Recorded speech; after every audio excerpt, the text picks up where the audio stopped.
Today, we're going to talk about war. War may seem like a fact of life. It may seem like something that just exists in every society.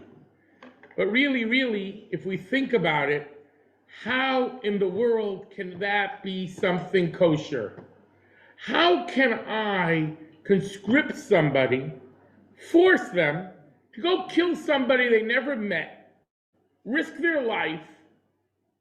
How is that even possible?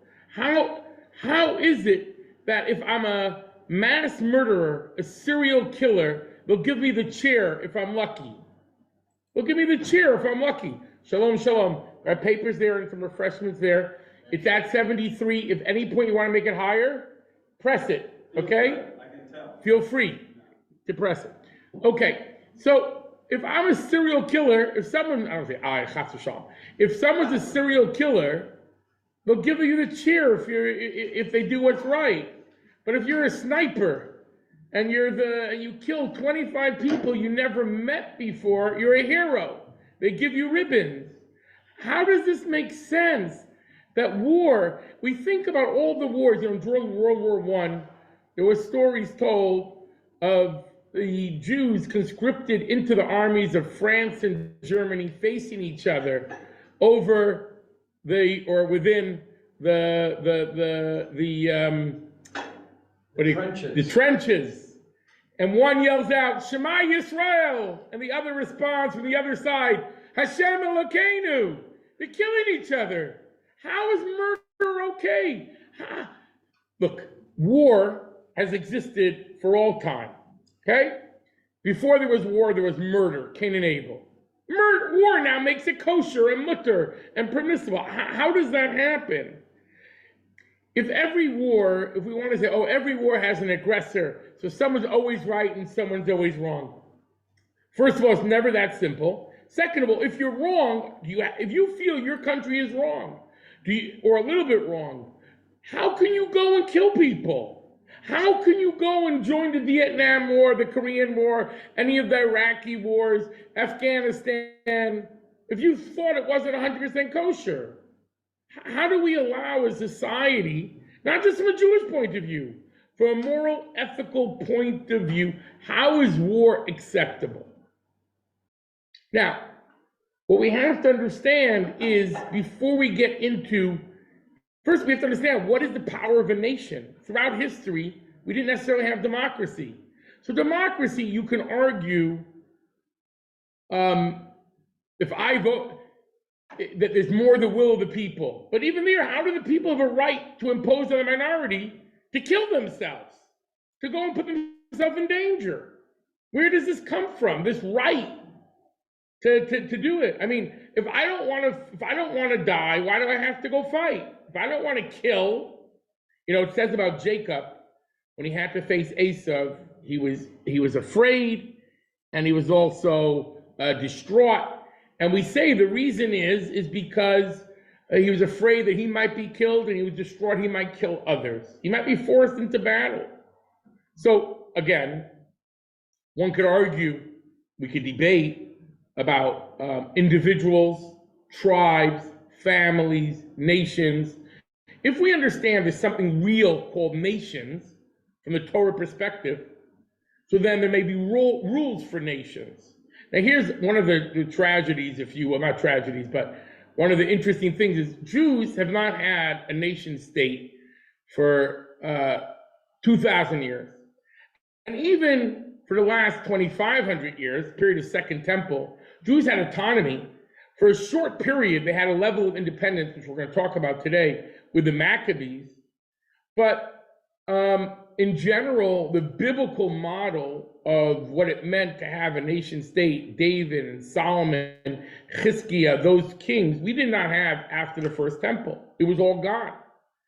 So the way it works in rabbinic tradition, the Talmud, the Mishnah, the Midrash, the development of these ethics and morals related to every part of life, the parts of life that were most relevant got the most press, got the most paper, got the most discussion. The reality is, until the establishment of the State of Israel, Jews didn't have to discuss much about the ethics of war.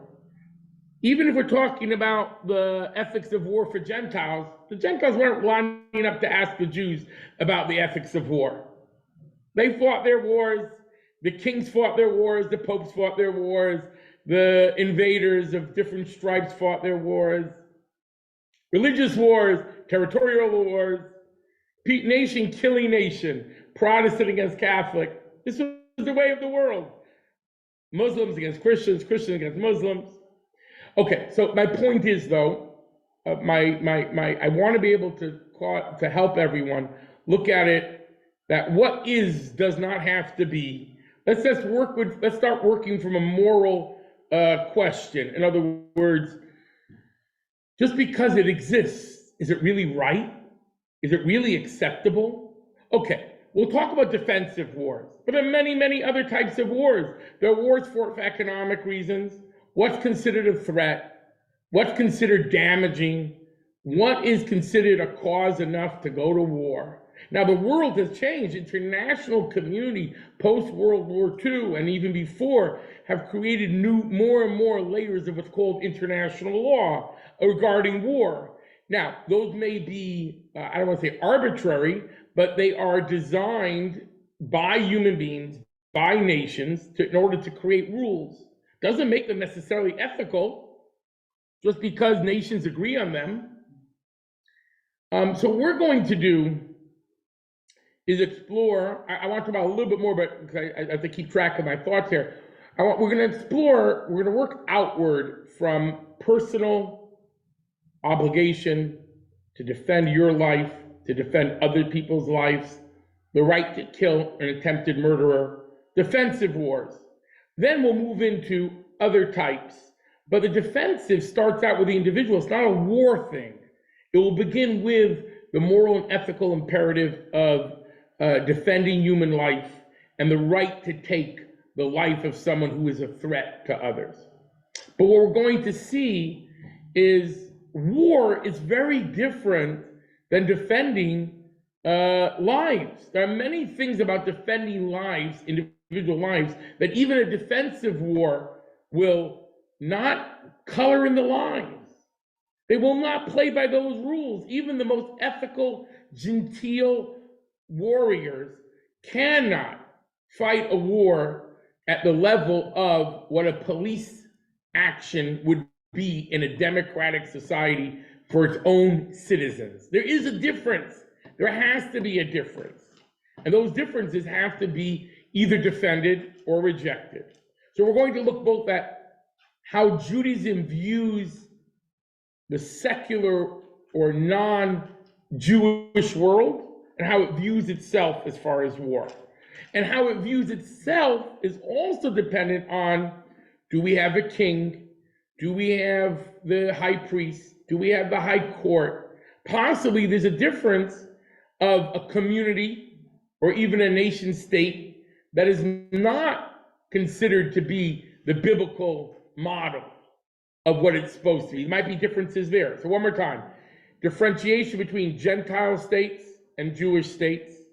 Before that, differentiation between individuals and states, individuals and communities. And then even a Jewish state, it's not that simple if a Jewish state today is different from a secular state. So, and then the question is, just because secular states agree on certain things, certain principles, doesn't necessarily make that moral or ethical. One last point, which also is important. If the international community comes up with rules for humanity that the nations of the world accept, how binding are those rules? You know, if I live in a community, a nation, we have a concept in Judaism called Dina de Malchusa Dina. The rule of a nation is a rule. The law of the land is the law. This doesn't mean if they say don't keep kosher, don't keep Shabbat, we have to listen to them, as we'll discover from the Maccabee story. What it does mean is, if they create laws of taxation, if they create laws that are equally applied to every citizen, and they are moral laws in the sense that they don't go against the values of Judaism, we have to keep them. So the question really becomes, if that exists within one nation, so in other words, I'm not allowed to speed over the speed limit if it's forbidden according to the law of the land. And it doesn't discriminate. But if they just fine the Jews who speed, oh, they're picking on me. So if they're picking on you and they make discriminatory laws, you're not obligated to keep them. So if they only tax the Jews, you're allowed to evade it. If they tax everyone equally, even if they create categories of wealth, to give taxation, they're allowed to do that as long as it's not discriminating against one ethnic group, etc. Okay. Now the question becomes: if the world has certain laws, does that have the same sort of binding nature? In other words, is Israel today, are Jews today bound by international law, and to what degree, from a Jewish law point of view, not from an international law point of view, from a Jewish law point of view? So I know these are many issues, and there's no question this class, I'm going to bite off more than I can chew. But I just want to, again, reframe the question about war, to rethink what makes war acceptable in any way. Conscription, death of civilians, the causes of war that become acceptable in societies. In retrospect, there were all sorts of mistakes that were made in our century by great nations who meant well, which in retrospect, maybe this wasn't the best war. So were all those people retroactively murderers? Did every good kid that went along to Vietnam, were they baby killers? Is that true? And how about from the other side? All those, communists who are killing, are they all trying to take over the other side? Are they all killers? In other words, how do we view war from a Jewish point of view? Okay, I know I'm repeating myself. Let's jump in, but it's going to be, let me find this first here. And let me go back to Zoom and share that. I don't know if that was showing up.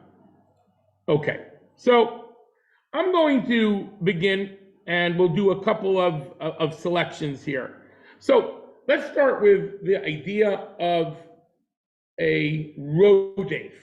It's in your text if you have it, but I put it up here as well, so that this way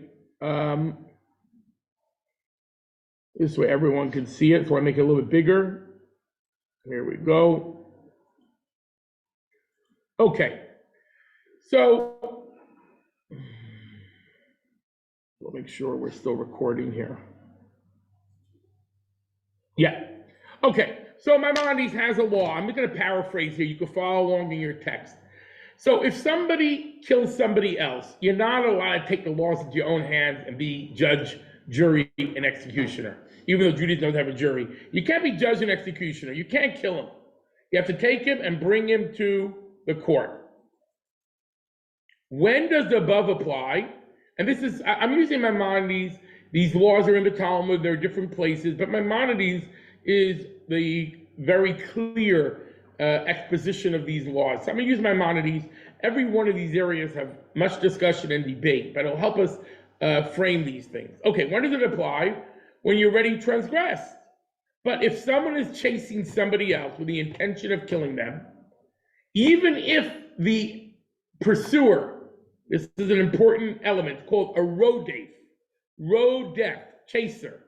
If the chaser is a minor, is an 8-year-old kid holding a knife and he's chasing somebody, he has the ability to kill another person. He's holding a rifle. Doesn't matter the age, because we're not talking about here being judge and executioner. A child who kills doesn't get a death penalty. A child who kills, there's no punishment for them in Judaism. You may send them to counseling, rehabilitation. If they're a danger to others, you may have to deal with it. But in Judaism, where there's punishment, there is no punishment for a minor, which in Jewish law would be 13, for a boy, 12 for a girl. Matter of fact, if they break your window with a baseball, they're also not responsible. The parents are responsible, but for a crime that incurs a death penalty, there's not a punishment you can do. That's why it says there are different people who watch out with tangling with them, because if you hurt them, you're responsible, but if they hurt you, they're not responsible. Nevertheless, if they're chasing somebody with a knife, with a gun, with a hammer, you're allowed to kill them. No, let me back up. You're allowed to stop them. Every Jewish person is commanded to attempt to save the person being pursued. It's not about killing or punishing the attempted murderer. The guy hasn't done anything yet. He's going to. So even if it's necessary to kill the pursuer, I have to put those words in. The mitzvah is to save the person being pursued. Even if that's, so this is just, if we're going to think about war, if there's an innocent country being attacked, you're allowed to go in to stop that attack, even if it means killing the attacker. I don't want to go off on a tangent yet into war. Let's deal with individuals, but that's where we're going to go. So think in those terms about how can this be extrapolated and applied to nations as well. But here's the law. If he's chasing somebody, so what has to be done? Number one, in law 7, he says the rodef has to be warned, and that I'm going to kill you, I'm going to stop you with force, and even if he doesn't acknowledge the warning, he continues to pursue, he should be killed. In other words, someone's chasing someone with a knife, you shoot him. Now, do you shoot to the chest? Do you shoot to kill? So here's the law. This is not a citizen's arrest. This is not a citizen's death penalty. It's an attempt to save. One line, the person who's trying to kill at this moment is no longer a life. He's an anti-life. He's a human being, 2 feet, 2 hands, a head, a heart, but he's an anti-life. He's trying to kill. Even if he's a child who's not aware, even if he's mentally deranged, he's right now an anti-life. This has nothing to do with the person's cognizance, ability. He could be in a state. It doesn't matter. We're not talking here about punishment. We're talking about stopping someone from being killed. At this moment, this person is an anti-life. So here goes an important thing. If it's possible to save the pursued by damaging one of the limbs, one should. If you can hit him in the leg or arm, break his leg or something to stop him, then you should do so. If the guy's so close that if you don't hit him in the chest, he might kill the person, shoot to the chest. But if, he's chasing him in those days with a knife, with a stick and a bat, and you can hit him with an arrow before he gets there with his baseball bat, and you have a few minutes to try another one, go for it. Kol hakavod. You shouldn't try to kill him if you don't have to, because you're not the punisher here. You're not the executioner. Okay. Next law. If there's no way to be precise in one's aim, then you should kill him, even though he hasn't yet killed his victim. This is implied by a biblical verse. The biblical verse says, if a woman grabs hold of a man's privates when two men are fighting, the wife comes along, she gets involved in the fight, and she grabs the other guy's privates, and she's going to rip him off. So the law is, the biblical text says, you cut off her hand, show no pity. What this means is you stop her from trying to kill this guy. That's what it means. And you shouldn't hold back. So there's no difference, even though the biblical text is talking about a story, the weaker woman, she knows that the way she can, hurt this guy is like this. But it doesn't matter if she's doing that or using anything else. It can be a man or a woman. The intent of the verse is that whenever someone tries to do something that could kill the other person, could kill him, if the kid is holding a paintball gun, if he has a weapon that can't kill, you have no right to step in and kill that person, okay? But if he's holding something that could kill, and it looks like he's trying to kill. So, and the law is, you should try to do it by, quote unquote, cutting off the hand. So now here's an interesting thing. This is the reason why abortion is permitted. In Jewish law, a baby is considered an extension of the mother. Nevertheless, it is considered a life. And the way you are allowed to abort a fetus is if the fetus is endangering the mother. If that case is, when complications arise and a pregnant woman cannot give birth, it's permitted to abort the fetus in a room, whether with a knife or with drugs. For the fetus is considered to be a rotif of its mother. He is pursuing, it's a beautiful baby. If the mother loves the baby, she's been nurturing this baby for 9 months. But at this moment, that innocent baby is now an anti-life. And therefore, you have to kill it. Now, it's more complicated. He says, once the head has already come out and the baby's been born, who is pursuing who? Who is pursuing who? So the law, again, we could discuss this another time when we do medical ethics, but the law is, you don't sacrifice one for the other. You try to save them both. In that case, if the head is emerged. This is what Maimonides says. There may be some slight, issues of, is the baby viable? Of course, the baby is not viable, things would change, but we're not learning the laws of abortion here. But what we're trying to say here is that the attempted murderer has become an anti-life, and any way you can stop it is considered kosher, although you should try. Now, what's interesting is, and I'm not doing all these laws, the same law would apply for attempted rape from the biblical text, even if this person would not be even if the woman is not going to be killed, just raped. When I say just, I mean it's not a case of necessarily of a capital crime that's going on. Still, the biblical text compares rape to murder, and you are allowed to kill a person who's trying to rape someone else, not someone who has raped someone else. You can stop them. So look at these laws here. Look at 14.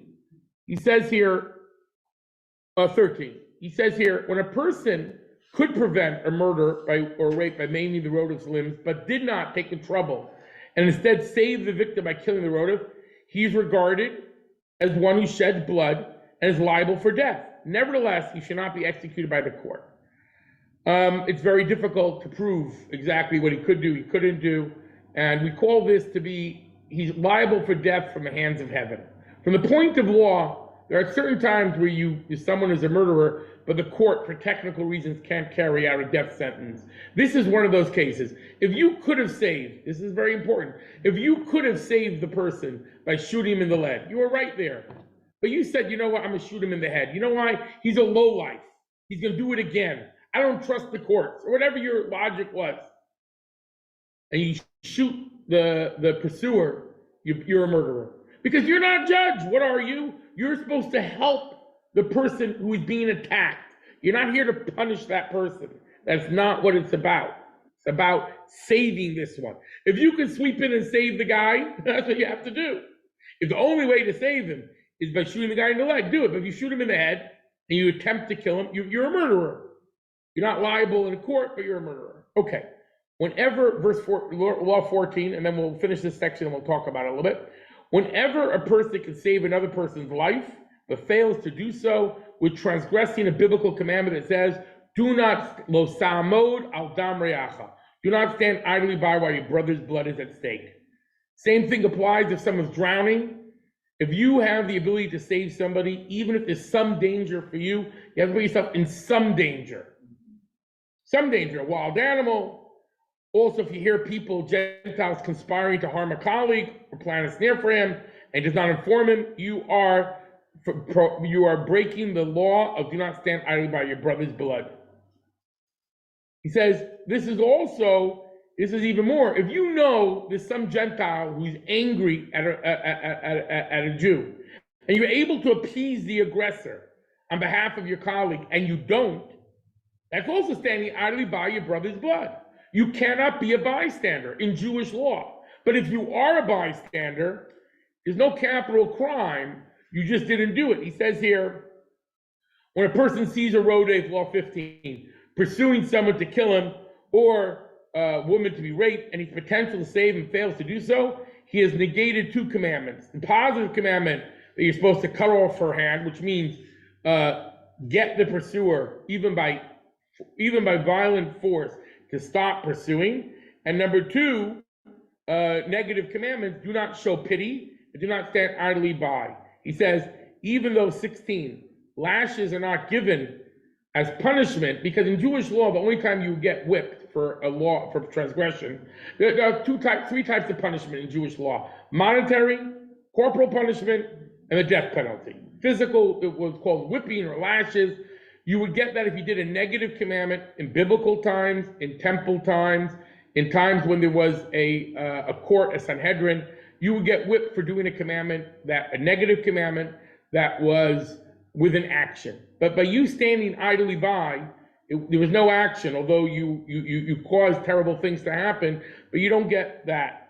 But he says, nevertheless, he says here, they're very severe. Whoever causes the loss of Jewish souls, consider if he destroyed the entire world. And whoever saves the Jewish souls, considers he saved the entire world. So you, by standing idly by and letting this happen, you caused the death. You may not be punished in court, but you have culpability. And this is a terrible thing when sometimes, just to connect it to war, and this is a serious challenge, and we'll talk about the Yom Kippur War, when you had knowledge to some degree of an attack about to happen, and again, we don't have to debate what actually happened, but if the reason why Golda Meir and the government chooses not to preemptively attack is because they don't want to look like an aggressor. So this is a very interesting thing about you. Someone's coming and you want to wait till they land the first blow, despite the fact that you're gambling with life. I'm not saying this, there's great debate about many details of this, but I'm saying if that is the case, so you stood there. Now, government's even more problematic because you have a responsibility. If you have the right to war, you have the responsibility to protect. So let's use an example in our own life. If you have the ability to save someone and you don't warn them that there's someone out to get them or conspiring against them, you're culpable. You're not liable in court, but you've done that. Okay, so let me stop the share here and just open this up for a minute for a discussion here. So what we have here is the law of Rodef, and the law of Rodef is you have an obligation to not stand idly by your brother's blood, which when it comes to someone trying to harm, to kill rather, you have an obligation to stop that person. So if we would extend this to war, a defensive action to protect an innocent person from loss of life would of course be permitted for individuals or for communities or for nations. That would be simple. War is much more complicated than that. Okay, any thoughts before we go further? Yes. No, I have a question. So, okay, who's this? Sandy? I'm sorry? Sandy? Hello, Sandy. Hi. I'm sorry if I have feedback. No, we don't hear it. If I was questioning about in the concentration camps when the Jews were there were Jews that worked in the moving the Jews to help gas chambers and then taking their belongings and stuff. Where does that fall under this? Obviously they're helping to kill, but they're also preserving their lives. Right, so, and we're gonna get to this a little bit later. If someone puts a gun to my head and says, kill that person or I'm gonna kill you, you have no right to kill another person. You have no right to take a positive action to kill that person. Now, with this case here that we're talking about, again, a person doesn't have to give up his life to save somebody else. So there's a very important distinction here. I'm very happy you're bringing this up, Sandy, although this is going to link more to the end of the class. But there's a big difference between passively not doing something and actively shortening someone's life. In the concentration camp, if a person, first of all, they're not helping kill, they're helping sort the clothing. If they had to help kill, not just dispose of the bodies like certain had to do, but actually kill, you would not be allowed to. You are not allowed to do anything active to shorten someone's life. But if your life is in danger, you don't have to, if your life is in danger, you don't have to jump into the sea to save someone if you don't know how to swim. Or if, if there's sharks and the person's drowning, so you don't have to go into shore, high percentage danger opportunities as a civilian. It's a little more problematic with a soldier. Soldiers put themselves at life risk all the time. It's a much higher level of obligation. A government may even decide that it's worthwhile to go and save these hostages We're going to save 5 hostages, even though we know 3 soldiers will be killed. Who decided the value? The government's deciding the value, and the soldier somehow is going to do that. And there's acceptable risk and acceptable loss, high value targets, high value hostages. So I would just say we have to differentiate between war and individuals, because war we're going to come back to. So with individuals, someone who's sorting the clothing or anything like that is like everyone working for the German war effort, every single Jew who had to work making bombs or bullets or things like that, you were not obligated to give up your life. You weren't pulling the trigger. Was it better to sabotage like many did? Of course.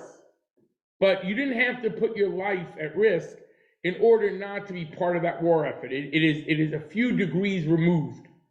So it's best to use examples where there is a direct cause and effect. So if someone tells me, kill that person, I kill you, I give up my life, or I try to kill the oppressor. I do not have the obligation, I don't have the right to kill someone else. The Talmud says, who says your blood is redder than his? Who says your blood is redder? What right do you have to save your life at the expense of another? We don't. We don't have the right to save our life at the expense of another. But this is different than we're talking about here, about being a rodef. The person who is intervening has minimal risk. If he has a lot of risk, he doesn't have to risk his life. If the guy has a machine gun and you have a chair in your hand and you're going to try to stop the intruder, or you could run, you run. Now, if you want to have self-sacrifice and throw yourself on the guy and attempt to slow him down, like these heroic teachers have done, kol hakavod, but you're not obligated. You're not obligated. The teacher might feel an obligation for children, but let's say in a room here, God forbid, what obligations does one have for another to stop something, God forbid? Okay, so there's a difference always in Jewish law between active behavior and passive behavior. Very different, but important because they're on a spectrum. So there is a prohibition against letting someone drown, but what level of risk does one have to put themselves in to save another life? Let's work with the assumption over 50% you don't have to. And there's different debates about this, because but over 50% you don't have to put your life at risk, an individual. A soldier, there's much higher levels of risk, because that is the nature of being a soldier, especially if you're in the commandos. There's a higher level of risks. How does that work? Another conversation. Okay, let's go back into this text. Here we are. I just want to share this. Oh, Amen, you had a question? I'm so sorry. Yeah, please. A technical question. Yes. So that statement in Deuteronomy, if a man's fighting with his brother and his wife, et cetera, et cetera. Right. My understanding, maybe I'm wrong, is so you have 2 men fighting with each other. Correct. No one's in life's risk. Correct. And she, the wife of one of them, yes, grabs the private parts. Yes. It's not mortal. Yeah, if you rip him off, it's seen as mortal. It's seen as being mortal, as mortal danger, not because of humiliation. If she rips them off, he's going to die. They don't have the ability to save his life. That's the understanding of how the rabbis understood this medicine of the time and the biblical vision. And they extrapolate on this. And they say, anytime there is a threat to life, now one could ask, is this actually, derived from the text or linked to the text? But in rabbinic law, it's a given. If the life is in danger, and that's how they read the biblical text. Sorry. The fact that it says specifically that particular act that's just is a representative. Correct. Of the attack. Correct. And it's something which, a lot of times in the Torah law, we're going to have another one in a moment, we have this idea of what is common, so to speak. The Jews are fighting. The wife sees them fighting, and she goes straight to help him out. And the only way she can really help him out, equals the playing field, so to speak. So, and the question is, okay, is this a life-threatening thing? If it's life-threatening, then the idea cut off her hand. It doesn't say kill her. But we learn from this whole, I don't think we derive, but the rabbinic understanding of the law is, if somebody's chasing somebody else, when it says you are allowed to kill that person, although the first thing you try to do is cut off their hand. Now again, cut off the hand might kill the person too. How do you staunch that blood? That's a lot of blood very quickly. Depends where the arm is cut and who's there. So the point is that there's a risk to life every time you intervene, but the idea is it's acceptable. And we're going to give some other texts right now that will elaborate on this. Okay. So here is a biblical verse, again, and this is an important point that Men brings up. We're not doing the whole discussion of how exactly things are derived from biblical texts. In general, there's rabbinic tradition, which is linked to biblical text. Sometimes is derived from biblical text, and that's a whole other conversation. But this is understood as biblical law through the mouth of the rabbis. In other words, in Jewish law, just because it's not in the Bible doesn't make it non-biblical. Biblical law is there's two Bibles, not what the Christians say. What we say is a written Bible, Torah Shebechsav, and an oral Torah, Torah Shebal Peh. There's an oral tradition that goes along with it. What is in that oral tradition? We debate certain things, but whatever there's consensus about is seen as, where there's no argument, is seen as being oral tradition. If they argue about it, I know I'm oversimplifying here, but if they argue about something, so then it's not considered to be transmitted from God to Moses. But anything with this consensus and without argument, without debate, is seen, if they say it's from the oral Torah, that's something that means it's coming from Moses. All right, but that's already another conversation about the structure of Jewish law. But this, we're going to link it with biblical text. There's a biblical text that the reality is, if you read the Hebrew, is not that clear. But it says like this. It talks about the laws of a thief. This is reading Exodus number 22. I didn't give numbers, so it's Exodus number 22 here. It says, talking about a thief. If a thief tunnels in to a house, so the law says, if while tunneling in, b'machteres, machteret is it's like a cellar, tunneling in, the thief is discovered and he is struck, ein lo damim, there is no blood. In Hebrew, the word damim could also mean money. Money and blood, the words are similar, but here in biblical Hebrew, it means blood. There is no blood. It's as if he has no blood. Killing a thief, this is not the castle doctrine. We're going to talk about this.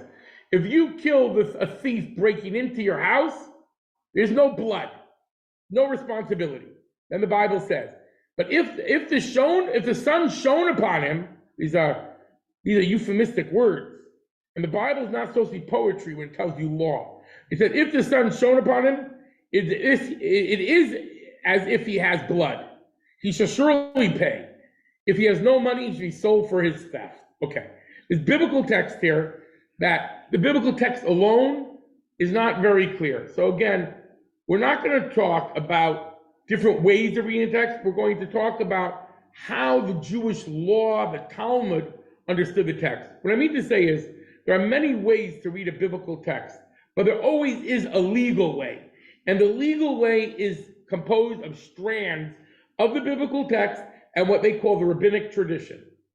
They're very clear about when things are derived and when from a text. But when it comes to capital crimes, you don't really have, they don't see this as being a rabbinic creation. They see this as being something that's transmitted, and they link it to this biblical text. Let's see what the Mishnah says. Okay, the Mishnah, which is a Talmud in Sanhedrin. A thief who's found breaking into a house may be killed. Now, the way it works is, the text is bold, and the explanation is what do you call again? Is in the non-bold font, the regular font, but. A burglar who's found breaking into a house can be. I didn't put the whole Mishnah in because it talks about other things as well. The Talmud asks, why is that the law? It's not a capital crime to break into someone's house. You just got to pay double. Jewish law, when it comes to someone who steals, the verses before say, if you stole and you were found with the theft in your hand, you pay double. If you took a cow or a sheep and you slaughtered or sold it, you have to pay 4 or 5 times. Sheep 4 times, cow 5 times. Other than that, it's restitution. There's no prison time. No prison. If you don't have the money, you're sold as a slave. That's the law. And just not slave forever, just to pay off your debt. You pay off your debt. If you don't have money, you got to pay back. And so you go into what's called an Israelite servant. It's indentured servitude till you pay it back. That's basically it, if you don't have it. But you have to pay back. There's no prison. There's no corporal punishment of any sort. So what do you mean you kill a guy who breaks into your house? So here goes.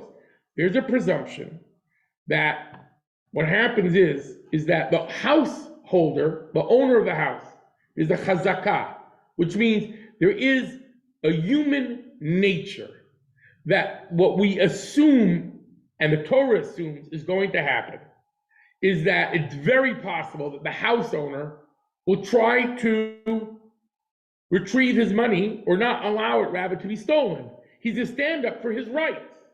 And if he stands up for his rights, the guy who broke into the house knows that's a good possibility. He comes prepared to kill. He would not break into a house where he knows people are, these are all important elements, if he's not prepared, if he has to use lethal force, because he knows that the householder may try to stop him. It's very common. There's a human intuitive thing. Who is this guy breaking into my house? And if I have a baseball bat, if I have a gun, if I have a spear, whatever it was, the owner may use it. And if the owner's willing to use it, the person breaking into the house thinks about it and comes to a conclusion, I'm willing to kill. And in other words, these are all based on assumptions. But since that assumption is fairly high, we say if you kill the guy, then you do not have responsibility. Why? There's a Talmudic concept, that is Talmudic language. Torah Amra, the Torah is telling us, if someone's coming to kill you, hashkem, arise, get up early, lahargai, to kill him. This is the text in Talmud. If he rises against him, they translate here a little bit different. I want to translate it literally. The Torah says, if someone comes to kill you, hashkem, get up early, like hashkama, get up early, lahargo, to kill him. To kill him. We're going to talk about this shortly. But the basic idea, here it is. Talmud says, if someone comes to kill you, rise and kill him first. That's the name of a book as well about Israel's assassinations of terrorists around the world, called Rise and Kill Him First. But this issue for individuals is a law. And the law is, if someone's coming to kill you, you are allowed to kill him first. Now, what does it mean if the sun shines upon him? I'm going to paraphrase here. If you're sure that the person who broke in is not going to kill you, if you're sure, how are you sure? If it's the father breaking into the son's house for drug money, the son knows the father won't kill him. The father may not be sure that the son won't kill him. But in general, a son could be sure the father's not going to kill him. His mother's not going to kill him. She's coming in for drug money. She's not going to kill him. Okay? So if he kills her, he did murder. Take a look. If you're sure, whatever it is, you've done murder. So here's the laws in the Maimonides, because it's codified. When a person breaks into a home, whether at night or during the day, even though the biblical text says at night, I'm not sure. It says Machteres, tunnels in. License is granted to kill him. If either the homeowner or another person kills him, they are not liable. Now, again, this doesn't apply in America, castle law. Depends where you are, but it doesn't apply everywhere. But in Jewish law, it applies. Whether it's Sabbath or during the week, you're allowed to kill him. This is what it says. He has no blood. He says here, this is when you caught the guy breaking in to an enclosed area, not into whether during the day or during the night. Oh, even though it uses breaking in, it was general for him to break in at night. So why does the Torah permit the blood of such a thief to be shed? He's only attempting to steal money. How's that okay? Because an accepted presupposition that if his householder arises, attempts to prevent this thief from stealing, he'll slay him. And thus, when he comes to steal, is in effect a pursuer seeking to kill his colleague. It doesn't matter if he's an adult or a minor, a man or a woman, if he has the ability to kill you. If he doesn't have the ability, clearly, if you have a machine gun and he's coming in there with a screwdriver, you don't have a right to kill him. You know? Because it's clear he can't kill you right now. The problem is if it looks like he could kill you and he comes in prepared to kill you. That's the idea. Okay, if it's clear, let me read it in the Maimonides language, that they break sin will not kill him, and instead only seek financial gain. It's forbidden to kill the thief. Because let's say he thought the house, you came into the abandoned house to sleep. It's your house, you haven't been there in years, and you know that no one knows that you're there, no one thinks you're there. And the guy's coming there to get pipes, trying to get, copper wire. You know he's not coming there to kill you. So, because he doesn't think you're there. He didn't, I'm saying, you don't know that. You don't know that he's making such a assumption if you're clear that the guy didn't know coming in that he plans on killing you. So this question marks there. This is what a biblical verse says: if the sun shines upon you. I maybe made it too equivocal. If you're sure he's not going to kill, as clear as the sun. So ask me as clear as that. Okay, oops, sorry, I didn't know you were here. The guy starts edging his way out, and you believe that to be true. You're not allowed to kill him. It's not licensed to kill. That's the issue. You're not James Bond here. Therefore, a father who breaks into his son's home should not be killed. But a son who breaks into the father's home may be killed. In other words, only because of this assumption that he might be doing this. Again, he says here, but if the thief has already left, you can't go and chase after him and kill him. That's not what it is. Also, if other people are there or witnesses, he may not be killed. It's not like you have a right to kill the guy because he's in your property. It's nothing to do with it in your property.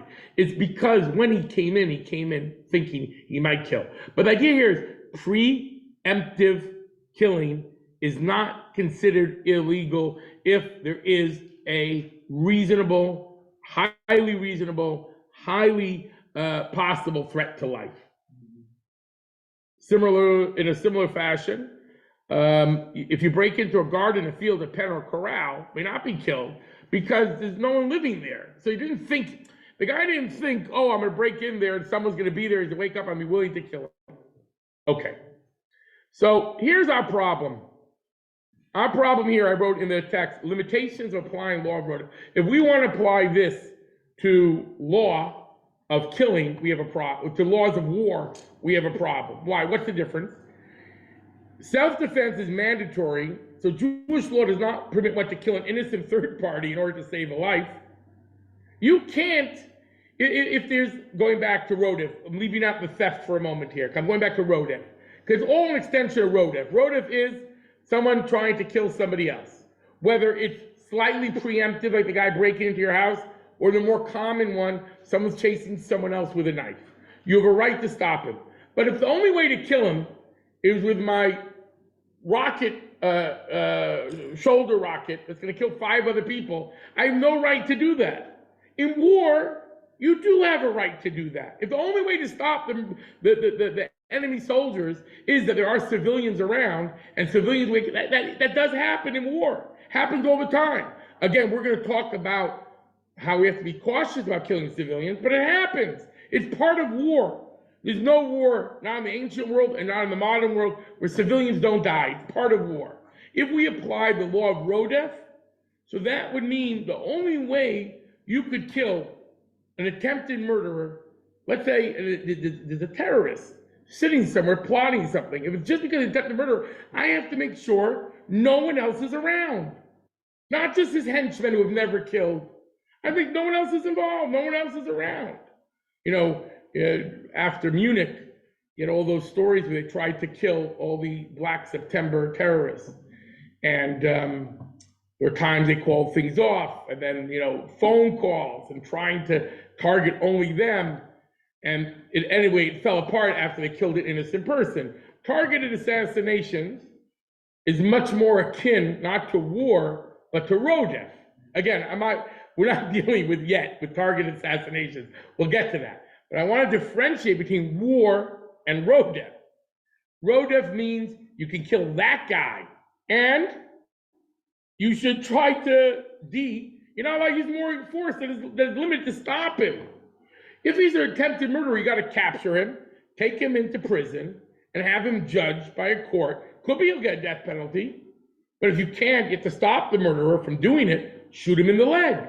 You can't shoot to kill. That was D. B, you can't compel another person to be a defender of the innocent civilian. In other words, you could compel them morally to be a defender, but he doesn't have to risk his life to save somebody else. If the guy has a machine gun, I don't have to go in there. But with war, you're telling the soldier, risk your life.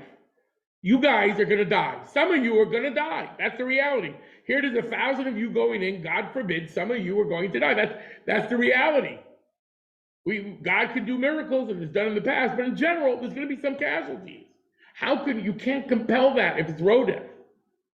How can I tell you have to go and risk your life at a high level of risk to save that person?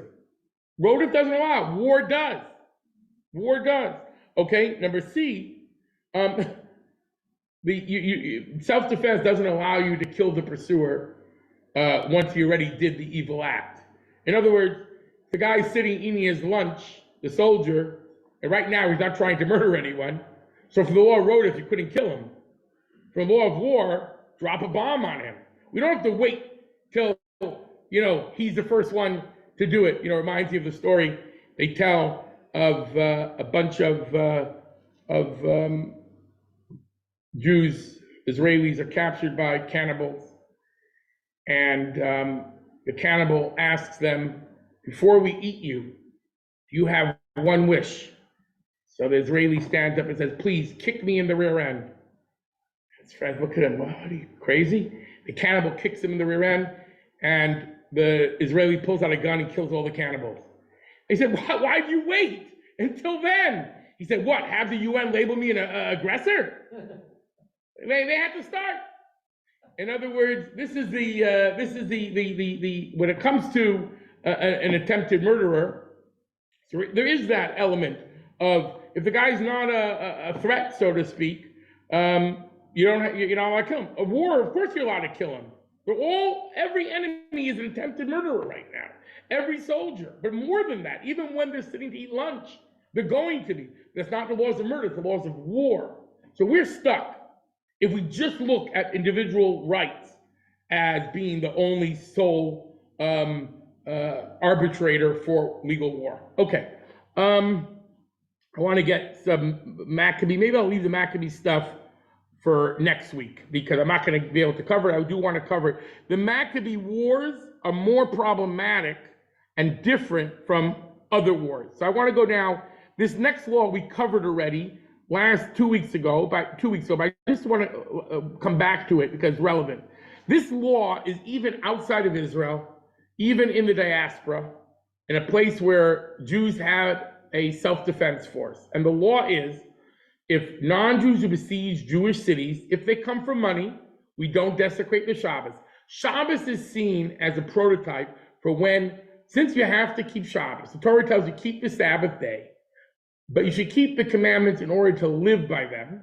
So we understand that to mean, if your life is in danger, you don't have to keep the Shabbos, okay? So whenever we say desecrate the Shabbos, it's pretty much life is in danger. So for example, if God forbid, your house is gonna burn down, and it won't be a danger to anyone because you don't have everyone's outside the house, and you have no neighbors where there's no grass that will catch, it's all sand, it's just gonna burn down, you're not allowed to put it out on Shabbat. Shabbat is, you could lose money, even a Torah scroll. You are not allowed, if you wrap the Torah scroll around you and walk out with it, you are not allowed to put out the fire in the Shabbat unless it's a danger to life. Danger to life, break the Shabbat. So whenever it says even on Shabbat, that's a point that's telling you that life is at risk. He says, if they come for money, we don't desecrate the Shabbat. But if they come to kill or come with no presented reason, we don't know for sure, we go out with weapons, because any doubt about human life has to be done. But now, in a city that's near the border, even if they just come for straw and hay, and they only mean that, we desecrate the Shabbat. Why? Because, and then we say even more, even if they haven't come, but they want to come. The reason for that is because a border town will make the land of Israel easier to conquer.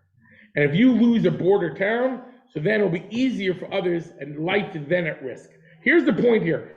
This is a allowance for war that exists even as a civilian self-defense force in a place without real autonomy. This was in Babylon where this original case study took place.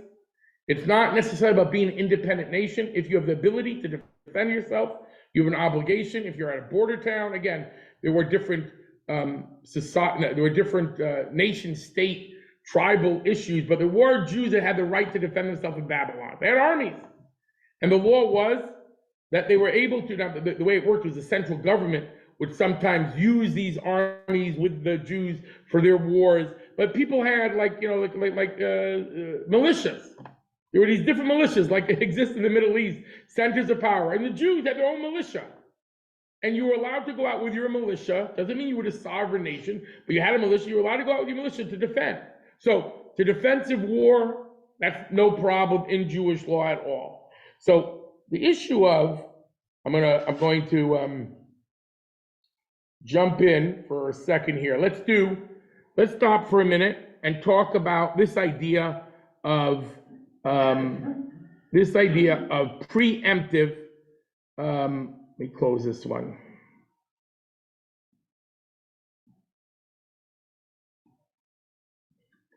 Here we go. Be with you for a moment. Let me go here again. Here we go. Okay. This is, now, an interesting line that the Rebbe would say about he who comes up to kill you, rise up and kill him first. That's what we're going to talk about. I want to make sure that everyone can hear it and see it. I might have to go back once or twice because we had this problem in the past, but let's see if we can do it.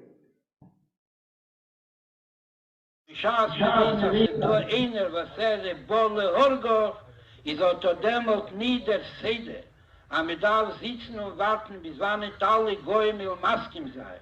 Und mit Pasken in dem Dien in einer Sife von 119 Members von Goyim. Also der Goy wird am soll ihm schmeißen. Und unter dem wird machen eine Sife von dem Minyaniden. Als seine Nechet Maske mit den 119 Goyim, nicht, dass der Seder mit dem, was Abolle Horder. Man darf nur wissen, dass das Abolle Horder. Weil sie kommen das wissen das von der Mitzvah. Es kann sein, Jorat war Hashem, ist ein frommer Goy. Und als kommt Sonntag, geht in den Bocken Pläne. Und dort misspallen. Und schreibt, dass Motemon gesagt, aber schaß mir der geben ein Patsche Nebenbad, soll sie unterstellen die zweite Bad. Aber das meinten die Mieden, sagt nicht behämt das ein Quartett, geht doch mal so ein Patsche Mieden in rechte Bad, darf der unterstellen die linke Bad. Der will geben Pula Stagmel, will schlagen zurück. Hai doch, und sie legen das Zedek war Jescher, wie tut das zusammen sagt. Frieden bringt dem Dien im Besten, in die UN, dort sich zusammenkleiden, die alle Anoschen Tzadikim wie Schori. Mose wollen das tun, Nordre wollen sein beim Bocken, in dem Pläne, was haben dort mit Spaller gewinnt, zu dem und dem, was dort gesagt war, zu Rache Komecho, mal der geben Apachen in Backe zu stellen, die zweite Back, und danach werden sie aufpassen, wie der Ding von dem, was dort geschossen. Und danach wirst du Michel sein uns dem Folgen. Sagt die Tere, nein, nicht, dass sie der Seder. Nicht nur, dass sie nicht der Seder verrieden. Dem Goy macht das keine. Aber der Goy weiß, als Bolle Order. Und du schickst da rein ein Papier, sich ein Adeni Hakazak. Also wie du willst, gehen schlagen an jeden. Soll sie wissen sein, dass das ein gegen dem Charter, bemehren macht früher an Asife und fragt bei sie Arische, aber dem, wo du sich nächsten schön geschlagen, Mele verfallen, tak tut Schuhe. Pare Melech Mitzrayim, mit der noch gewähnt am Melech in Nineveh, und hat dort getont Schuhe Bottle geworden, die gesehen, was ist jener Pare von den mystiken Pare, und gefragt nach Hassanitän, ist 120. Kuf hoch, nach Havdel wie in Anshe Knesset, sagt er, und sie sagen zu, als nicht hast für Scholem mit der Stopten Bichiposen, sie unterziehen Chidoshim noch an. Ein Asif, ein zweiter Asif, und mit Machle sein auf die Asif, aber darf machen weiter die Asif. Einmal der Weile schlocken dort, und man schießt dort, und man wart dort, und Vachulu, sind aber kommen in der Zeit, werden sie bezogen. Wollten sie bezogen mit der Reinschicken, aber Brivel, sich einer, den ja gesagt, was getan hat, Navla gegen den Chant. Und danach ist das Ball im Molle zu niederpschat, als sich aufstellen beim Schlagen der Mieden. Also mit dem Zugewinn, als wegschlagen die Mieden, wer schlagt der Goy? Und beschaut der Goy hat ihn reingespart, 100 Millionen und 200 Millionen und 300 Millionen, schreibt an ein Papier, am Kanul, habe hat das ein Scheich gesehen. Und mir jemand bei Matasse, hast du mir Lateine? Der lange Juel, was siehst du, du kriegst doch mit mir? Hast du Lateine, ich habe zugenommen deine 500 Millionen Dollar, ich habe Lateine gelegt. Wer es zwischen uns mit Ware sein, hat ihn da weggestellt, habe ich mich mit in Den Haag, weggestellt habe ich mich mit in New York, mit mäßig mit Mann, noch einem nicht genieden, der zweiten nicht genieden, der dritten nicht genieden, und sie dort zählig bei ihnen. Derweil will ich zunehmen deine Geld, danach will ich zunehmen deine Schiefen, danach will ich zunehmen deine Maschinen, danach hat du hast bei mir deinem Vorstehen, setz ich mal rein in die Füße. Aber denn das macht aber Itzaku, von was es nicht gestehen, wenn man geschlagen hat jeden. Und auch da sagt, mir kann wo jede Pschimme nehmen, sucht in jeder Sache Atam, ich darf gar nicht ankommen, zu Achukach, hat sie gesehen und gesagt, sie bolle Orga, hast mit dem nicht was zu teilen. Der erste sagt, darf sehen, Haschkim le Orga. Steht gar nicht Haschkim le Orga, steht da, darf Magen im Befehl. Sieht nicht kommen dazu. Also hat nur sehen, du bist zugestanden Tor und schickst nicht kein Brille, nur du bist zugestanden Alminas, als Ebert sich prüfen, Tage le Orga. Ich sag, dermal bist du mochen Haschkim le Orga, wird hat viele nicht gehen zu dir. Schicken, seine Umklage wird schicken, Jue, und auch demut ist mir im Batuach, als dort 12 Gedoshim und noch 12 Gedoshim und der Weile da war Joachim Chodesh, sind ins Chatschuk Zereisel und der Weile hin in Shemi Yisroel, Jonen Velayischen schickt zu anderen Trouble und man vergisst auf die Trouble. Beschaß mir hebt dann aber Teine, wie bald bis mir Fuser und mir fehlt Beinu Hamid. Bemele ja sehen wohl gewähren, öfter als Heder, dass ihm schönes Mikola. Teile sagt, Abole, Horge, Chaschkim, der Horge, dass Heirof und Teile Schai. Aber mit Fuser und mit Fehlen mit Teile haben, darf man tun, dass Melech. Was ist das Melech? Hat nicht gekommen, was soll sitzen am Melech, auf Kol am Lochim. Ein Vorsteher, alle Vorstehers, und beißt sich ein paar Chedisch, Mechedisch, Lechedisch, und hat gepasst, und als sie geht durch alle Instanzen, kommen gar nicht an. Aber das ist der Bolle Horge, ist der Fall, was jener in der Gaslen wisst, ich sei in der Gaslen. Jener ist der Gaslen, und sagt, verschieben wir mal auf die schwarze Liste, und wir geben noch 100 Millionen, sollen es werden kein größerer Gaslen. Aber du wirst sicher der Fall sein, Haschkim der Horge, ist nicht das Seder für Ayid. Ayid darf sich finden, bezeichnet wie Jesche. Und dann sagt der Pschime, wo sagt das Chaim, a Haschkim Lehorge? Und noch mehr sagt der Pschime, na das Lehorge, was dem nicht darf man hargenen. Ede bis mit der ist die Wosse. Also nicht kommen mit einem Milchom zu ihm und soll bleiben leben, ist auch das der Weg, mit welcher sich rechnen. Ist dem schicken Brieflöch und schicken Vorsteher und reden heute Morgen und übermorgen, die alle Wegwatschen nicht geprüft und hat in all gekostet, sehr viel Karbonis und es hat gebracht, nicht nur mit Missaken gewesen, es hat Kali gemacht. Worin hat gesehen, als Sover, wie Scholisch, wie Riba, wie Chimisch und sie geht durch. Die Schafe zu aber sein, der Haschkim Lehorge mit der Lamme, wird nicht jetzt sein mit dem Pullen, mit Menschen, wie das aufstehen, Fartog und stehen hoch. Aber der zweite Pule steht nicht Wehorge, steht der Haschkim Lehorge. Was hat demut in Sofkol Sofi, dass die Wosse von dem Mitre. Even for the Egyptian, even for the enemy, even for the winter of 1989, I was walking with a as friend. he's saying here, deterrence is a important value. He looks at the words Hashkem Lehargai, get up early to kill him. You may not even have to kill him. And you're worried about losing life, you're not helping the situation. We have tried to turn tigers into vegetarians by feeding them meat. We keep on giving 100, 200, 500 million. Those aren't, they may have been exaggerated numbers in the Rebbe said in 1985. But that's not what we're talking about here. This is what's been going on. billions of dollars being fed to these entities that they should be quiet, they shouldn't attack. All of them, many of them, many different ones who are being thrown money at that they shouldn't attack. And what do? They keep on doing it. They keep on pushing. What are you gonna make it worse if you don't help me? What were you gonna say, Dr. Ness? The same thing goes for the US versus Russia and that whole situation. If we don't get up early, that's exactly what we have. Right, so it becomes a question when we make red lines, we don't keep them, like in Syria. And it doesn't mean, in other words, that every disagreement has to lead to war, and the one who's stronger is allowed to have war. Not all wars are permissible, but someone who's trying to kill you and wants to kill you, get up early to kill him. If it doesn't work, kill them. Kill those who are trying to do that, and the others won't do it. The Rebbe's point was, based on human nature in general, the entities that will want to harm, they don't want to disappear, most of them. We're not talking about the suicide killers and bombers, but there are enough in our situation. There are enough in Iran who very carefully want to be distant, and they're trying to use proxies. In Qatar, there are people there who are sitting there who want to live. That's why they're there. There may be others in the tunnels that don't want to live, that are willing to die as shahids and martyrs. But there are those who are pulling the strings and doing that if they knew their regime and their lives were truly at risk, they never would have started this. We fed them with billions of dollars to Iran to not be a bigger thug. We created this.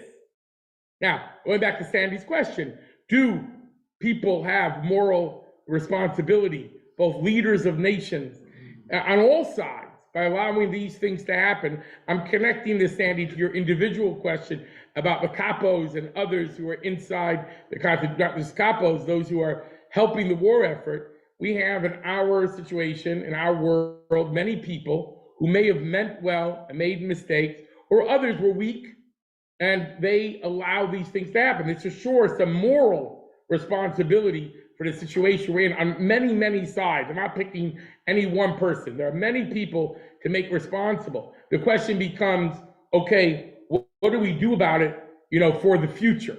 How do we make sure it doesn't happen? So with God's help, this idea, this recognition that there has to restore deterrence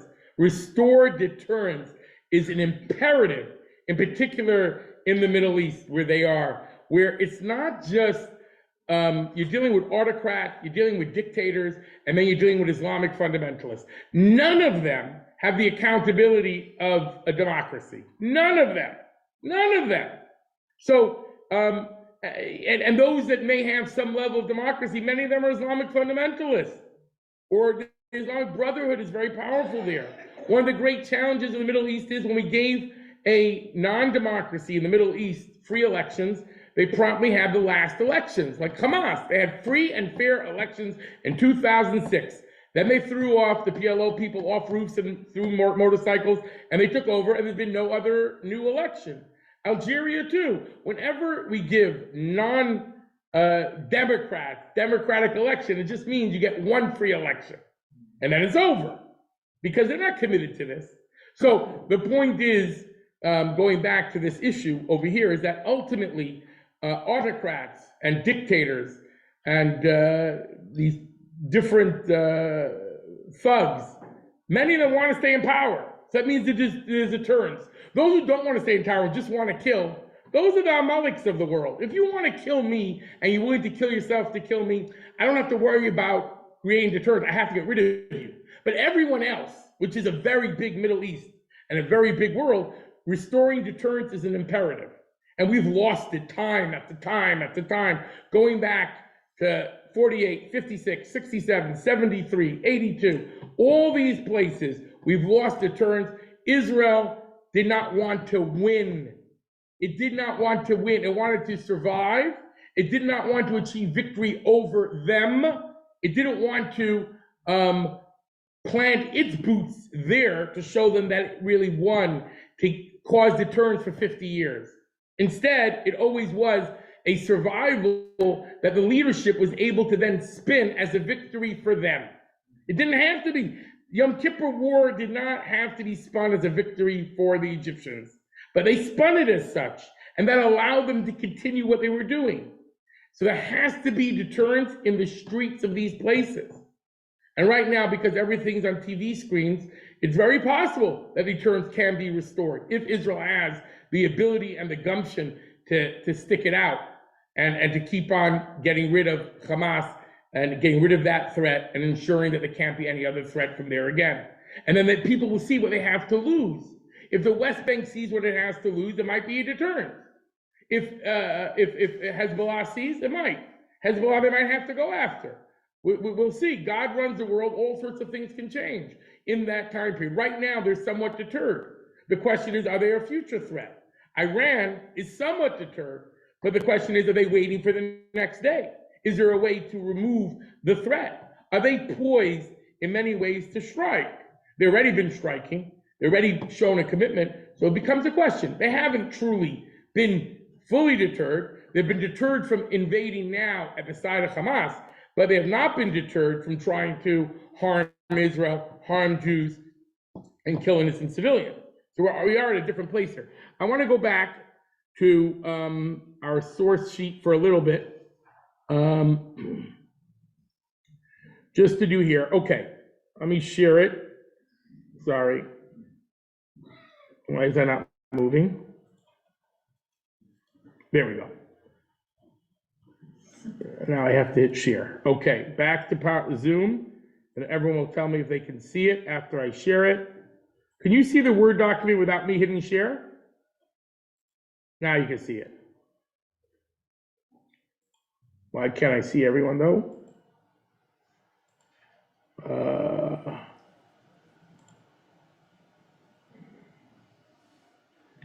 I'm not sure I can't see everyone. Okay, can everyone see me? Yes. Oh, okay. All right, I don't know where you guys all went, but I will, it should be a way here I can see everyone. Here we are. I got it. Okay. Okay, so I'm gonna just, we're not gonna deal with the Hanukkah story. We'll do that on Hanukkah on Wednesday night, next Wednesday night. Okay, so Jewish law's view of secular nations at war, I'm just gonna give like an overview. There are three views. Here's the question. Are nations allowed to have war? The Bible is full of wars. The Torah is full of wars. Let me just move over a little bit. So, okay, I feel bad. Perfect. You're right in between the two. All right, I think you can move over one. Oh, now you're blocking a man. Forget it.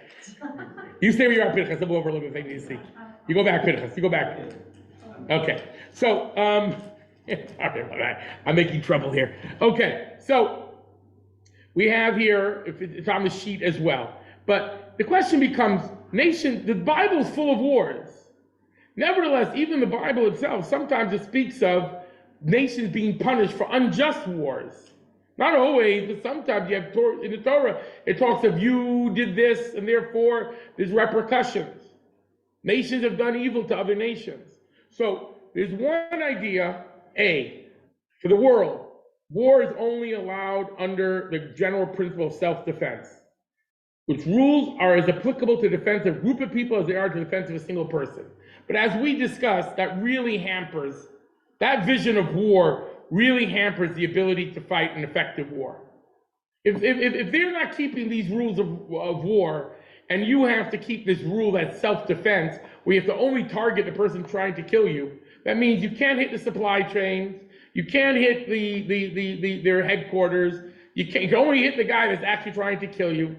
It's very unrealistic. I'm just giving just approaches that exist out there. Now, the Gentiles are not listening to us anyway. But I'm just saying from a world viewpoint, if there were no world wars, that would be the Messianic age. Of course, that's an ideal. The question is right now, is that acceptable? Most don't agree with A. The reality is Jews have been conscripted into all sorts of wars, and it was considered permissible to fight on the French side and on the German side. Nations have rights to wage war is the general consensus. I'm just bringing A up because some people do claim that there is no right for nations to wage war, only self-defense. They're all sinning. Every war is a sin. Every war is murder. Everyone has to be a conscientious objector, unless you are targeting, you're only killing combatants, active combatants. actively trying to kill others, not those who are sitting around being the supply chain, helping out, all those things that are not directly. All right, number two, wars of aggression are never permitted to secular nations because however, the institution of war is distinct from the pursuer rationale, the Rodef, in the context of defensive wars. Defensive wars has a bigger, broader ability that you could get the supply chains, you could attack everyone. There is something real called war, but it's only defensive wars. Then there is this idea that the institution of war is legally recognized as a distinct moral license, independent of the law of pursuer and self-defense, to terminate life according to Jewish law, even for secular nations. So, like I said, Judaism did not spend enough time to develop, first of all, the laws of war for the Gentile nations, because they didn't spend that much time spending on developing all the rules of war for Jewish nations. We have biblical laws, we have some discussion in the Talmud, but it wasn't relevant for 2,500 years. We'll talk about the Maccabean Wars, which is a very interesting. So let's say 2,200 years, it was not relevant. They haven't discussed it. Okay, maybe Bar Kokhba. All right, 2,000 years. We'll come back to Jewish wars against enemies, but it didn't develop in the same way. But here it is: types of wars for secular nations. I just want to. So the types of war, we just spoke about the three different approaches to war. Either there is no such thing as war; it's only self-defense, hampering total war. Number two is there is self-defense wars. You could do war like that. Number three is there is something called wars that one is allowed to solve their problems using war to be able to, the nation is allowed to engage in war. They take away water rights, they take away territory, not necessarily if your life is in danger. There is something called other forms of war allowed. Okay, so the types of wars for secular nations, a war to save a nation that's now or soon to be under attack. So that's similar to the laws of pursuer. Help out an innocent party. And the last one is wars of self-defense and perhaps territorial expansion. So that becomes, many understand that war is an institution even when non-combatants might be killed. Most authorities limit this license to defensive wars. Okay, I'm giving the overview it's not fair of me really, but I'm just giving the overview in the discussions of Jewish law about Gentile nations. The real reason I want to bring that up is only because we want to discuss Jewish law for the Jewish nation, but part of the issue is going to become about, some will say we are bound to the international understanding of what war is supposed to be. By the way, the Rebbe using the language of someone's coming to kill you, kill them first, is totally about the defensive thing, so it has nothing to do with the rules of law and the UN and all that has to do with someone coming to kill you, kill them first. I don't care if they tell me turn the other cheek. The Rebbe pointed out the hypocrisy. Turn the other cheek is only used when it's the Jew. And no one else has that problem. It's just used against the Jew. So here you have the Rebbe quoting the New Testament in a Farbrengen with all these old white bearded men. Many of them had never heard turn the other cheek before, although it is in our prophets too, that he turns his cheek to the smiters. But this idea of turn the other cheek, and these discussions of what Israel should do, the Rebbe shouting, crying from the diaspora to Israel, is a fascinating element that you could see. The Rebbe also spoke in private to many of these generals, and others would come visit him. But this idea that he felt the necessity publicly to make these statements, and it was something that had to be heard. But going back, so we have this idea of defense, but now let's take a look here at Jewish laws. So in Jewish law, and I know I didn't get to everything I wanted to, but in Jewish law, there are three categories of law. The Maimonides calls them two. We'll follow Maimonides. There are laws which are called Milchemet Mitzvah, war of a mitzvah. And then there is what we call permitted wars, Milchemet Rishus. So this is Maimonides chapter 5, the end of the page there. And he says like this: there's a war, when you first entered Israel, there was a war to conquer the 7 nations and to get rid of Amalek. Those wars don't apply nowadays, so we're not going to focus on them too much, but those are called mitzvah. But also, if you look at the first paragraph, a war fought to assist Israel from an enemy which attacks them. Defensive wars are called a mitzvah.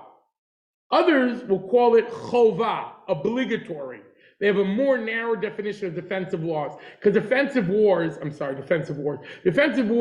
the most just of all wars, to defend life, and not necessarily territorial, but territorial only because if you give up the border town, life will be lost. In other words, because defensive wars exist even in Babylon, they exist even in Brooklyn. If you have the ability to defend yourself against people coming to attack you, whether they're gangs or whatever it is, you have an obligation to defend lives. Doesn't matter what it is. If the Al-Aqsa Flood, if Intifada goes, God forbid, worldwide, we have an obligation to defend ourselves. Now, the government also has an obligation to defend us. But that's another conversation. If you're in a place where the government is not defending you right now, you have an obligation to defend your lives and the life of innocents. It's not necessarily a purely war mandate. Although with war, once you call it war, it does expand a little bit. Okay, afterwards, this is Maimonides is talking about here, when there's a king and there's a Sanhedrin and a court. Look what he says here.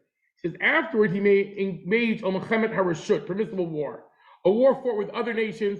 Let's say there are, belligerents. There are people who are enemies, but they're not fighting you right now. But you know, if they get stronger, they're going to attack you. They're not right now. This is like one step removed. So there is the right for you in Jewish law, in the time when there was a king and a Sanhedrin, not now, there was a right for you to do a proactive step like that and wage a war like that, or even to expand the borders of Israel like King David did. You were allowed to do that. Nowadays, the consensus among Jewish authorities is it is not allowed to do, the consensus, because we don't have a king, we don't have a high court, both were needed.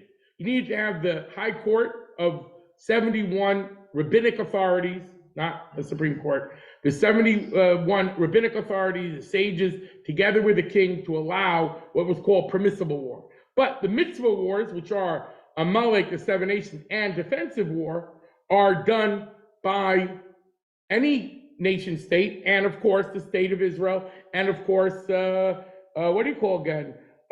Any such group. So here's the interesting law.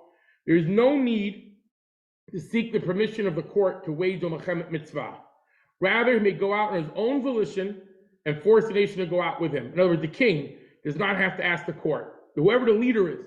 And many today would say that any government has the right, if there's something called war, you have the right to conscript and force people to go out in a defensive war. That's what a nation is.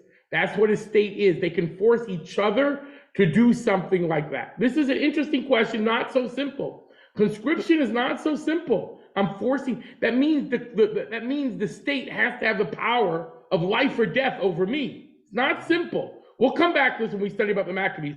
I want to conclude one more video. In contrast, he may not lead the nation out to wage a Mechemet HaRashus, which is an optional war, unless the court of 71 judges approves. So the king has limitations. Now, is a secular state or a democratic state equal to a king? Even if it is, we don't have a Supreme Court to allow that to happen. So there is some limitations on what we call optional war. Defensive war is understood as being kosher and legitimate, as it is in general for nations of the world as well, but for surely acceptable as a right of defense for every individual. So what I want to say is defensive wars of enemies who have attacked you and will attack you, and there's a very good chance, not they're going to cause economic harm, even if the secular courts say that's a cause for war, you close the Straits of Tiran, you've closed the Suez Canal, you've done that, that's an act of war. Just because they say it's an act of war, if it's just economic harm from a rabbinic law point of view, it's not necessarily cause for a war if life is not endangered by it, directly life. Not level of living, not economic, secondary harm, life. Now, here's the issue, and we'll talk about this next week.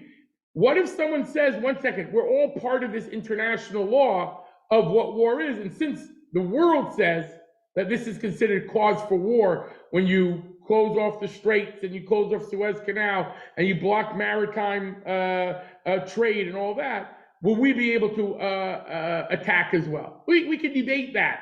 That's an interesting issue. But I would just say from the strict, narrow, one of the great writers, Rabbi Zevin, he points out, he says, There are wars that are forbidden for Jews to fight. And particularly today, we have limitations. But none of the wars in Israel that Israel has ever fought were forbidden. He's writing this, 48, 56, 67, 73. They're all in the category of defensive or preemptive when there was threat to life. We don't see it. I don't see it. All right. In the north, the Syrian forces. You can see most of it, just let it go. The Israelis began advancing We don't see it. all All right. fronts, Something on your end. and they I see it, arrived Rabbi. at more or less 40 I see it. kilometers Okay, everyone. from Damascus. I can do it. Perfect. It was already the 5th day of the war. I get a call from Benjamin Klein. The Rebbe said, go and ask Dayan to enter Damascus. I was conflicted. How will he react? Wir sind bepasst in den Jahren Habitochen, bis haben gesagt, der München in den Jahren Habitochen. Akademie soll das versichern, darf in den Indien Messiah sein, als er sein, ab Jule Schleimer. Und haben wir los das in Mieten, nicht verwendet, hat man das noch Litzninen mit Zidechen. Wo es sich in der Nähe mit allen Indien und Plotten mit Dichter gedacht. בשמחת תורה, אני ושלמה לוין, הקונסול, ניסינו להסביר לרבי שמשה דיין פוחד מהתערבות רוסית לטובתם של הערבים, ואז מצבנו יהיה רע מאוד, לא בטוח מה יעשו האמריקאים. הרבי אמר לו, אין טעם, אין היגיון בתפיסה הזאת. הוא אומר שהרוסים סתם מאיימים, לא צריך לחשוש מהרוסים. האמריקאים מעוניינים שאנחנו ננצח את הסורים, הם רק לא אומרים לנו את זה.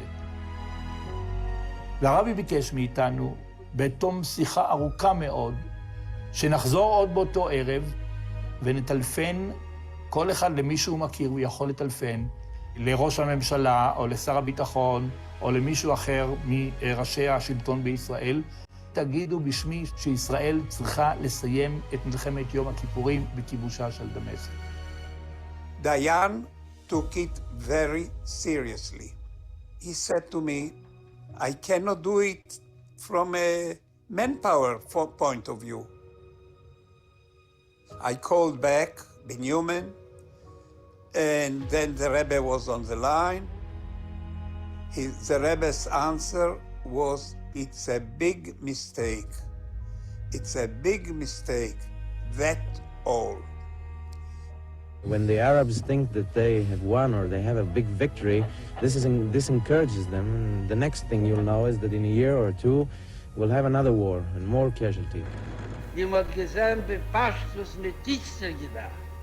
Hab ich Chance gewähnt, den ersten Mal und den zweiten Mal und dem dritten Mal, ach man, es war ein Heul ist hier. Und hat gelost, die Minion bei uns nicht verwendet, mit der Teine. Aber wie bald damit sich nicht stellen an Kegen, werden der Paar haben Menucha wie Scholle, es hat gebracht sein Milchoma. Der Pastus lachere schon im Achodeis, und ich bin Teil, mir sich nicht gewöhnt, im Maße von Scholle, aber dann sie gewöhnt Agini, was man hat angerufen, zu Jonas Drochen wie Kajesi-Bas. Oder Mechablim wie Kajesi-Bas, was bei Negez zu den Psuim, Rachmonel und Schlan zu den Meherogin, ist das gewähnt an Nelo Molle, was sie gegangen verloren.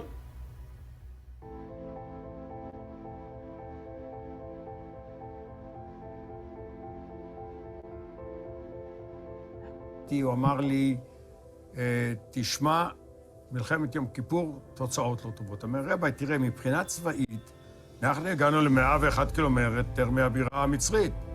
אנחנו הגענו ל-40 קילומטר מהבירה הסורית. הוא אומר, לא. מנצחים, הרבי אומר, זה שכובשים את הבירות.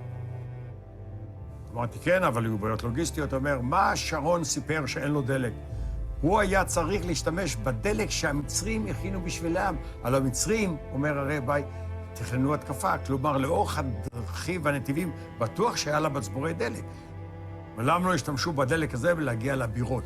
Hat in getan wie beim Milchemes Harom, gleich noch in Nizofen, hat nicht getan dem Ader Ideton, nicht Messiaen gewöhnt bei Nizofen. Was sich vorgestellt, den Mieten weg. Und gefragt, hei doch, mir gesagt, als sie liegen stehen, der Tank kann nicht fahren, sie liegen stehen. Und gesagt, ich weiß nicht, er ist eine Periode, sie rechnet, dass ich verklage sich miteinander.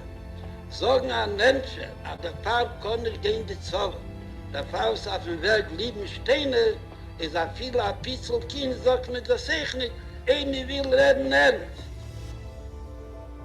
Well, he said that if we could make as a point, it's not to occupy Cairo, not to occupy Damascus, but to make a point that we could show the strength to get in and take over, even for one day. For once, forever. To finish with them, and we don't want any time again and again and again. How many times you can teach them the same reason to do? I remember now that he mentioned that strength, if it's in a box and not be used, it's not a strength. Strength need to be shown. He said Israel should always keep its deterrence. So they have to end each war with a full victory and success. If they don't end the war with an obvious success, it will mean a kind of erosion of its deterrence.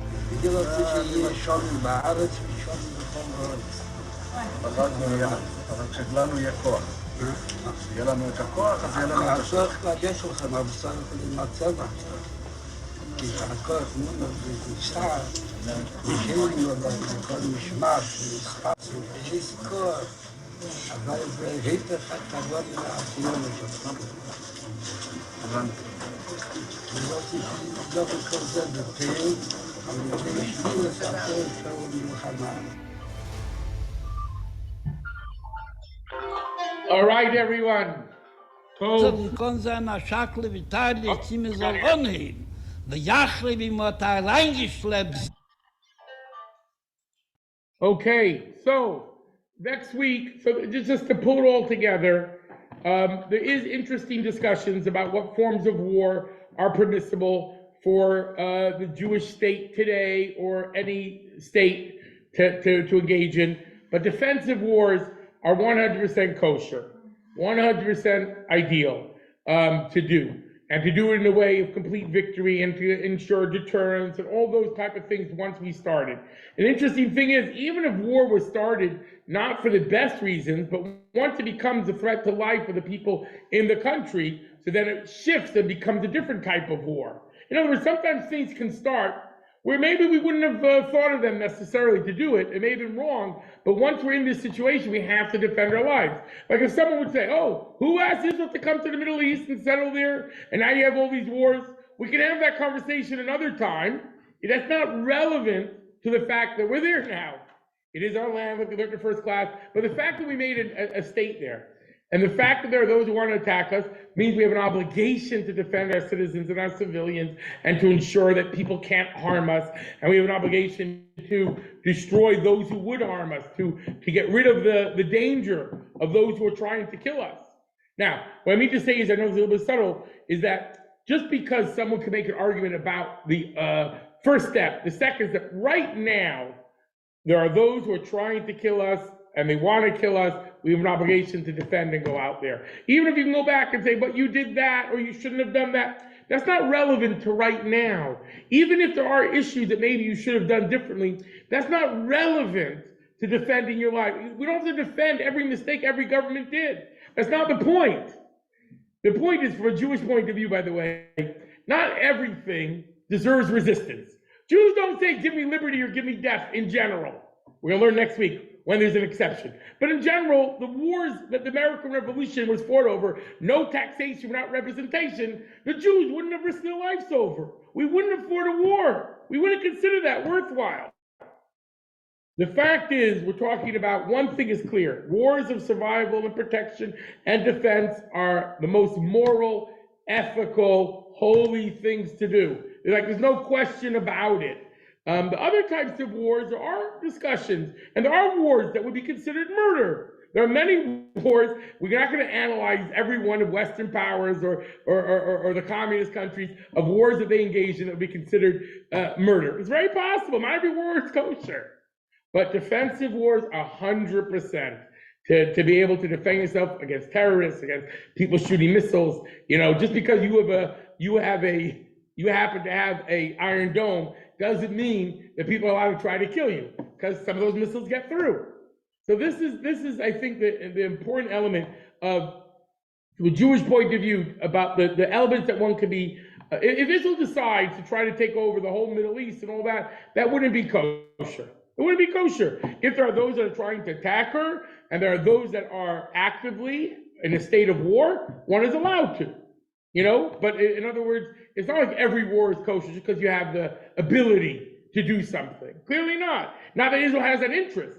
I'm saying even the most radical, if you're looking at Jewish law, where you don't have a king, you don't have the court, you don't have those elements, you're not going beyond defensive wars from a Jewish law point of view.